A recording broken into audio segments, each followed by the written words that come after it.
Aula de Geografia, capítulo 8, Indústria e Trabalho nas Cidades. A industrialização do Brasil é resultado de uma série de transformações técnico-produtivas no país. Entre 1890 e 1930, o Brasil vivenciou sua primeira fase de industrialização no Sudeste, onde surgiram indústrias têxteis, alimentícias e de calçados.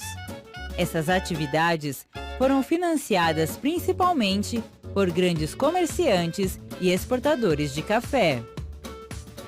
A partir da Era Vargas, na década de 1930, a produção industrial cresceu. As exportações brasileiras aumentaram durante a Segunda Guerra Mundial, que paralisou a produção europeia. O fim da Segunda Guerra interrompeu esse ritmo ascendente das exportações, mas o mercado consumidor interno garantiu a continuidade do desenvolvimento industrial do país. O primeiro governo Getúlio Vargas, entre 1930 e 1945, implantou uma política de substituição de importações, aumentando impostos sobre produtos importados e criando estatais em setores de infraestrutura para incentivar a produção nacional. Em meados da década de 1950, o plano de metas do governo Juscelino Kubitschek acelerou a industrialização e atraiu grandes investimentos externos. Essas medidas diminuíram a dependência da economia brasileira em relação às importações de bens de consumo.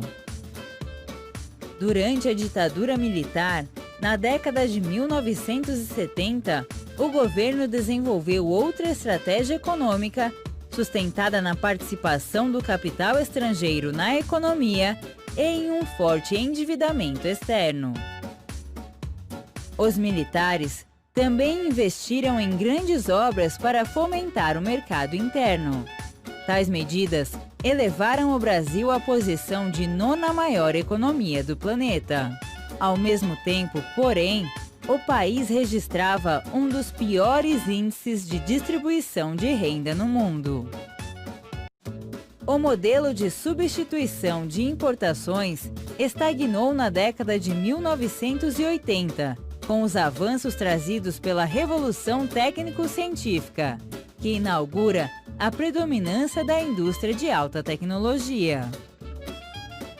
A automação e a robotização reduziram a necessidade de mão de obra e, ao mesmo tempo, exigiram maior especialização dos trabalhadores. Ainda nos anos 1980, o país viveu um período de desaceleração econômica agravado pela queda dos investimentos estrangeiros.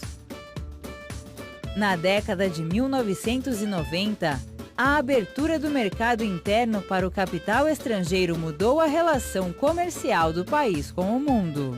Os investimentos externos voltaram a crescer e as novas indústrias do país já nasciam internacionalizadas. Com a abertura econômica, o governo pretendia que o aumento das importações se tornasse um estímulo à competitividade das indústrias brasileiras. Entretanto, as empresas nacionais não estavam preparadas para enfrentar os novos padrões de concorrência, e os artigos importados tomaram conta das lojas. Você sabia que, com o passar do tempo, cada vez mais temos vistos nas indústrias, nas lojas e residências computadores e softwares super modernos que estão presentes em todos esses setores e até mesmo no nosso dia a dia familiar? Antigamente, as pessoas ficavam na fila do banco para serem atendidas por um funcionário. Hoje, nós podemos ir nos caixas eletrônicos e realizar as operações financeiras. Também esses softwares foram desenvolvidos por profissionais para que pudéssemos utilizar em situações de trabalho, como engenharia, medicina. São programas e aplicativos desenvolvidos por especialistas que disponibilizam para smartphones, computadores pessoais e até em outros dispositivos eletrônicos. O que você acha? Os recursos tecnológicos proporcionam às pessoas benefícios? E o uso do celular nas relações interpessoais? Vamos lá, no livro Vivendo essa Vida Digital, do Dr. Cristiano Nabuco, que é um dos líderes dos tratamentos para nomofobia, sabe o que é isso? Nomofobia? Nomofobia, mais uma doença da modernidade. É o que? Etimologicamente, o que é o nomo? O vício é celular. É o medo de ficar sem celular. É o pânico de ficar desconectado. Por quê? A área do cérebro que é ativada quando a gente ganha um presente, toma um sorvete, joga um bingo, né? Ouve uma música gostosa, ou recebe um like, ou alguém compartilha um conteúdo nosso, é o mesmo. É o sistema límbico. É a área mais primitiva do cérebro. Então hoje a gente já fala, Rony, em tratamento para vício da internet. O que muitos pais acham que é mania, meu filho não tem limite. Isso é muito sério. Qualquer vício é negativo. E o que é um vício? Vamos esclarecer para o nosso telespectador, porque às vezes fica pensando, essa criança não tem limite. O vício é aquilo que eu preciso fazer, senão eu entro em descompasso, me deprimo, fico ansioso. 2, eu não tenho controle. Ou seja, é aquele pai que fala, desliga o celular, o garoto não consegue. Menina, sai do tablet, ela não consegue. E já a gente volta a fazer qual a postura do pai e da mãe nessa hora. E 3, gera prejuízo.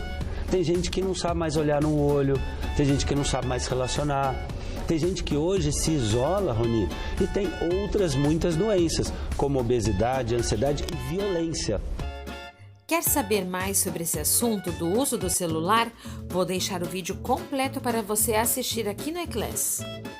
Você considera positivo o uso de máquinas do trabalho e robôs em indústrias e empresas ocupando vagas de trabalhadores?